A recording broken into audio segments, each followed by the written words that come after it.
noite, né? Nossa Equibá tá em festa, né? Esse aqui é o Romão nessa casa, fez tanto nessa casa, tá? Tá aqui no balcão do quarto, ele comigo todos os momentos, né?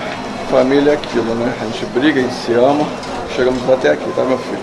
Eu só tenho que desejar a você coisas boas, tá? Tudo de bom, que a cachaça me cubra de bênção, de saúde, prosperidade. Tudo que eu sei, trouxe com amor, com carinho, que a cachaça retribua na sua vida, entendeu? Em dobro, de verdade, tá? Que você honre esse compromisso que você assumiu, né? Dentro do seu orixá, que você